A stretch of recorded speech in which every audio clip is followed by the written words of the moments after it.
This is the Global Podcast Network, where executives and professionals connect, share, and inspire. Stay tuned for the conversations that drive success.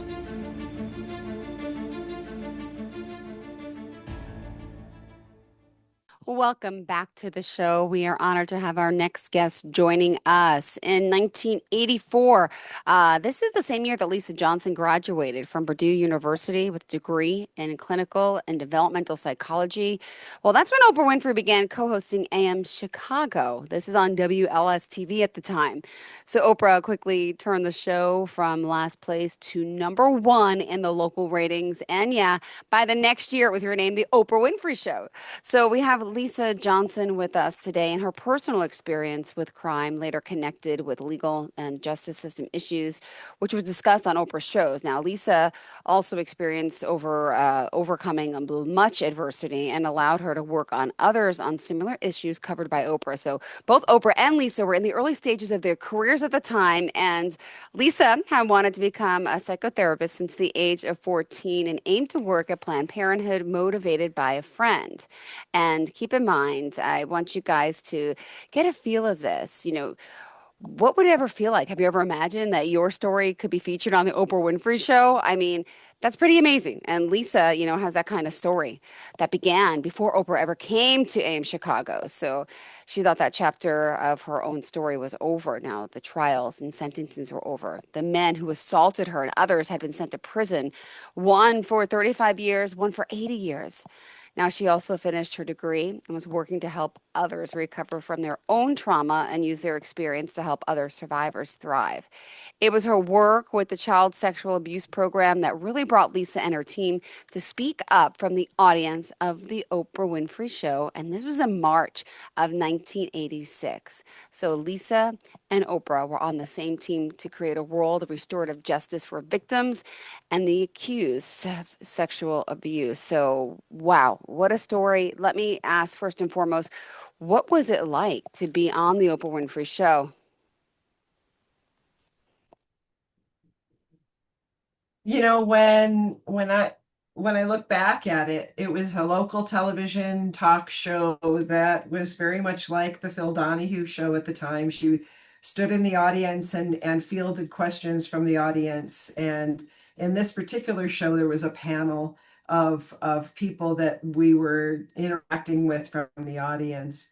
So I was working at the child sexual abuse program, at a program, an agency called Des Plaines Valley Community Center, which Mm-hmm. is a western suburb of the Chicago area, Cook County, Illinois. Hull House Association, it was the broader, business, and Hull House, Jane Addams was the founder of social work. So Hull House Association was an association that began in the beginnings of social work in Chicago. So this particular, community mental health center was beginning a program to deal with child sexual abuse. And my job was to be the legal advocate for the child sexual abuse program. Wow. There was my supervisor, a clinical director, and a therapist.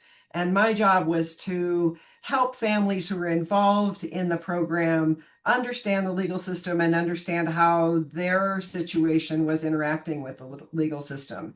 So I would go to court. I also did some preventive education in the schools and in the libraries, and I really did my best to try to educate people. And in addition to keeping people safe and helping people get through the legal system, even prevent this from happening. So this particular program, this day, had one of our clients had called us up and said, Mm-hmm. what the way this happened in 1986 is you're watching Oprah Winfrey in the morning or in the afternoon, and they say, if you want tickets to be on the Oprah Winfrey Show tomorrow to talk about this topic, call now and get tickets. And so this Wow. client called us up and said they're going to be talking tomorrow about a teacher who's been accused of sexually abusing their students in the Wow. school.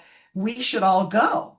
And Yeah. so we all went. We got tickets. Myself, my supervisor, her, the therapist. the therapist's sister and her son came along, and the client all came along, stood in line, waited with all the other people in the audience to be filled into the audience to interact with the panel to discuss this situation that was just breaking news in Chicago at that time. So that's really what the show was about that day. Got it. Well, thank you for sharing that. And for those that may not know, I mean, this is has set the path for you for so many. And I just love that the work you're doing and you continue here today to guide people through this and help them with so much trauma, which so many people have been through. So thank you for sharing this. And let's talk a little more about, this panel, the topic, and, more specifics about what was really said, if you don't mind. Yeah, I'd love to. So, from my team came the clinical supervisor. Her name was Phyllis, and the therapist who worked there about 20 hours a week, half time. Her name was Avis, like the car. Mm-hmm. And her sister came along and her son.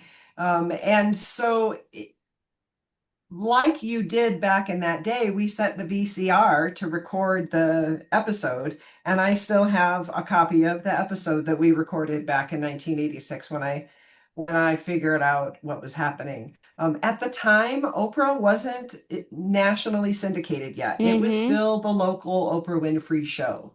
It was still it, and when I look at the timestamp from the video, I can tell that it was a couple weeks before she appeared at the Oscars for her Yeah. role in The Color Purple. Yep. So if that puts that in contextual Perspective. Yeah. historical context for you, she hadn't she hadn't gone, oops, she hadn't gone to she wasn't who she was yet. She hadn't burst to fame, and I wasn't who I was yet. I was still in my, just finished my undergrad. So on the panel was so the situation was that a teacher had been accused of sexually abusing some of their students. And Oprah brought together a panel of people to talk about this issue. She brought the head of the Chicago Teachers Union. She brought somebody from the Board of Education from Chicago, and she brought somebody from the Illinois State Senator's office who was proposing legislation at that time Yeah. that maybe we should do criminal background checks for teachers before we hire them. Now, nowadays, that was 1986. Nowadays, this is normal that everybody gets a criminal background check before you work with kids. But they were just proposing it at that Yeah. time. So again, puts this in historical context, right? 1986.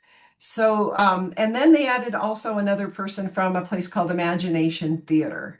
Imagination Theater was a puppet show theater group that comes into the schools, libraries, communities to teach children to say no, go tell, that your body is yours and you're private and you have the right to protect your body. And all this kinds of effort was the same kind of work. What was Imagination was Theater was doing is the same thing that I was doing in the schools through my program. So again, here we are, this parallel between these people in the panel and myself.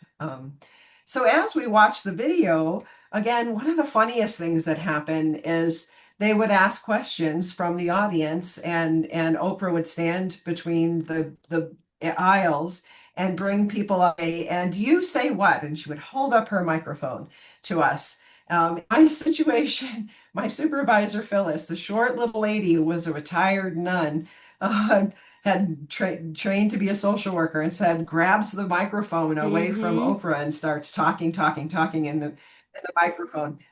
I just think it's hilarious. Nobody would take the microphone away from Oprah. But my little supervisor back in that day was like, I want to talk. And you could see Oprah with this look on her face like, oh, I'm not quite sure what to do. It was really just kind of silly and hilarious. Um, at another point, somebody said something about, like, I think it was the head of the teachers union was saying, we've had 22 accusations this year of teachers sexually abusing their students, and only 4 of them have been substantiated. And Avis, the therapist, stood up and she says, that doesn't mean they didn't do it. It just means you didn't have enough evidence to bring it forth. At another point, as her sister got up and talked, and even her nephew, who was about 9 years old, who accidentally said the name of the teacher who had been accused. He said, Oh, I wow. was a student of this teacher, and then named him, and they didn't have a delay. And so his name is in the Wow. video. And Oprah grabs him and says, We're not supposed to talk about his name. We're not here to accuse anybody." And really just trying to balance it out. It was really fascinating to see how new this was for everyone. Now looking back, we're like 30 years ago. We're looking back and we're like, look how new this all was. Oprah was new. I was new.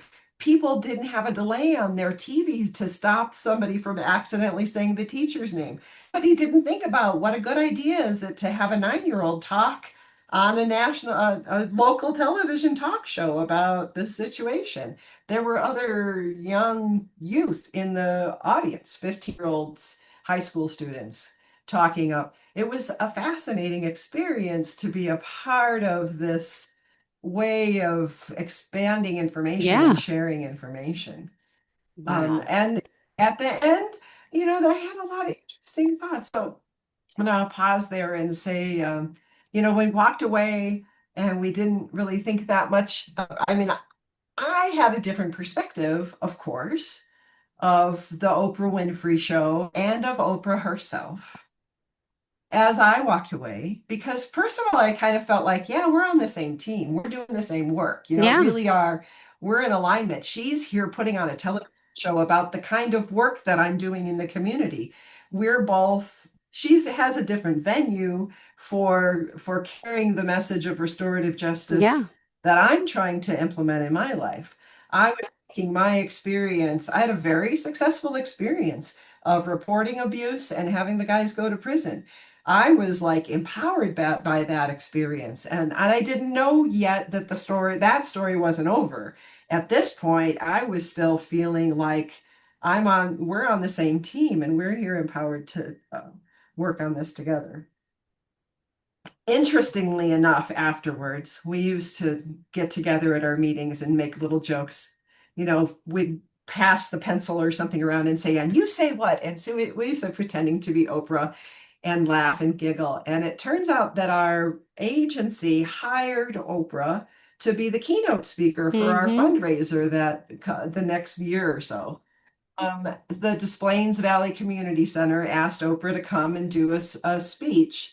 And she had by that time appeared at the Oscars. Yeah. And so we were all excited, this, dinner fundraiser.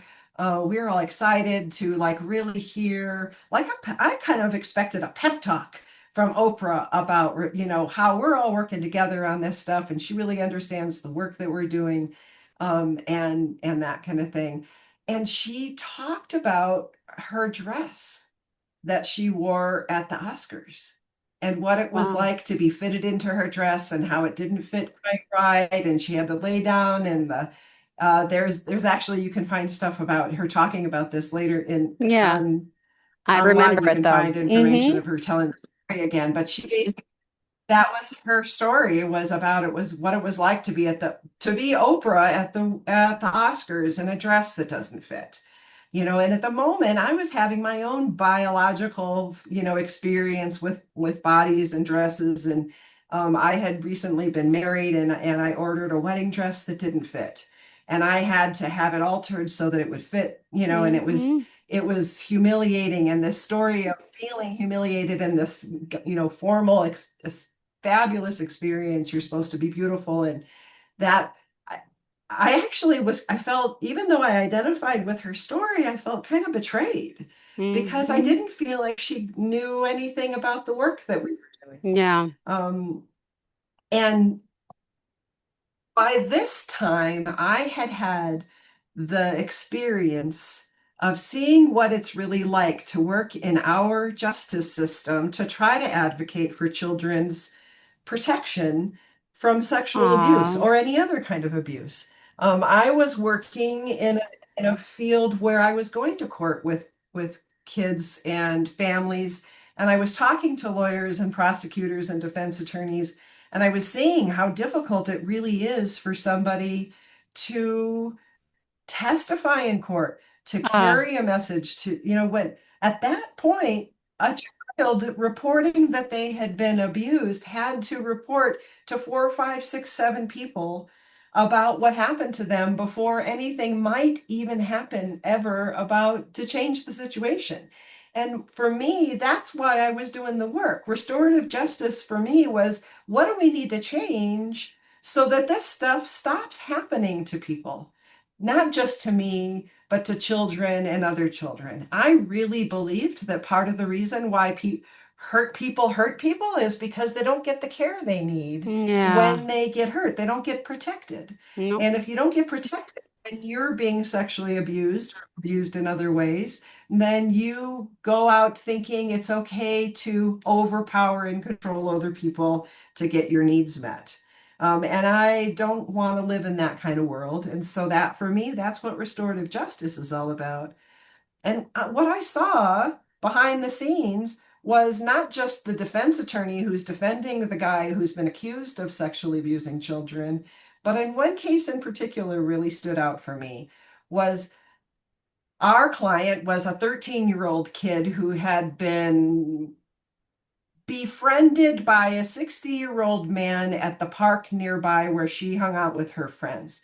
And she and her other 13-year-old friends had been invited over to this 60-year-old man's house to have snacks and have treats. And he bought them clothes and he got them to dress up and take pictures of them, and eventually started sexually abusing this group of girls. And I heard, while they're prosecuting this 60-year-old man for having sexual abuse with multiple victims, accuse the Mm-hmm. girls of being whores because they got money and clothes and drugs and special favors from the dude for sex. Ah, 13-year-old girls are whores because wow. they get seduced by a man. Yeah. And I saw the reality of how women are treated Wow. in our justice system when they're the victims of the abuse. Yeah. And it made my blood boil. It makes my blood boil now to think about it. And so that even strengthened and empowered me more to take what I thought was my good experience of Yeah. successfully sending these guys to prison and put that to use to make sure that this happens for other people that are hurting, children in particular, but not only children. So my sense of being on the Oprah Winfrey show at the time was, we're here doing the same kind of thing. And I look back at Oprah and I was like, I still see this trajectory of her taking a spiritual path. And Yeah. when the rest of my story aligns in many ways with how Oprah was trying to send the message of what we can do to change this situation in the media, while I was trying to do it in people's lives as a therapist. So once I left the job as a legal advocate, I went on to work in a domestic violence shelter and get my master's degree and become a family therapist. And we'll talk about that chapter of the story the next time we come back together. But that's really, I wanted to cover the what it was like to be on the Oprah Winfrey show. Now, did you And ever see her Oprah again? then went on to be nationally syndicated that year. Yeah. Did you ever Well, see her I saw again? her again when she did the keynote address. When she did the keynote address at our fundraiser, but only as her doing the keynote address. It wasn't like we talked together. I was on the show. She held up the microphone and said, "And you say what?" And I said my what, and I have the video of that. And I'm trying to figure out how to upload that onto my I was YouTube going to channel, say, I and didn't I know if you don't were gonna know you were what's gonna going to share happen it in terms of today. copyright. Oh, can you I hear was me? trying my best today. I have it on Dropbox, and I'm trying. I shared it with you Yes, in the and email I sent you, so yeah, you can yeah. watch it. It's But I from need to. oh, go ahead. I need. To, I'm gonna open it. I'll put it on my YouTube channel. So, you can find my YouTube channel through the website myrelationshipwithoprah.com. And as we do the podcast, I'm putting up these podcasts, and I'm going to add these things like this video as I get it, as I figure out how to get it to go from Well, Dropbox to yeah, YouTube. that's what I was hoping at least, And and you can if pull it up here if you YouTube wanted allows me to to show show it. it. Yeah, you could also show it on our show if you want to bring it up next time. We can watch it once you have them downloaded properly because there was too many gigabytes to download to my computer, but I was able to download like one or two from Dropbox today as we were talking. But the files are so large, it'll take up my work and it'll make us slow, so I don't want to mess with that. But feel free if you get them downloaded, you could share your screen next time and we can actually watch them Yeah, together and go that's over. I think fine. that'd be a great idea. Sure. All right, perfect. And also, in the meantime, if you are listening, That'd be uh, fun. That'd be fun. I would love to see all these I've actually recordings. fantasized about like stopping it and saying that's who this person was, and Yes, and doing clips of it and have a conversation about the video itself. It's a lot perfect. of fun. I think that's a great idea. Well, thank you so much for That'd helping be so great. many and You're continuing to do this, frozen on my making side. I think. relationships a priority. Oh, you're good. I see you. But thank you. Really, I appreciate it. So let me see. And it's funny, I'm trying to download another one right now, but it's messing up the system. I don't want to mess with it anymore. So you, please get them next week for us, and I would love to play them. Is that okay? It is. Yeah. Thank you. How do we contact you? Okay. Yeah, that'd be fun. Tell me, how do we contact you, Lisa? You can the website myrelationshipwithoprah.com. You can visit the myrelationshipwithoprah.com, or you can visit my website, lisajohnsonlmft.com, licensed marriage and family therapist. L as in license, M as in marriage, F as in family, T as in therapist. Perfect. Thank you so That's much, the Lisa. way. You have a great day and looking forward to speaking with you again. Thank you so much for sharing all this and for doing what you do to help other victims out there. Thank you. This is the Global Podcast Network, where executives and professionals connect, share, and inspire. Stay tuned for the conversations that drive success.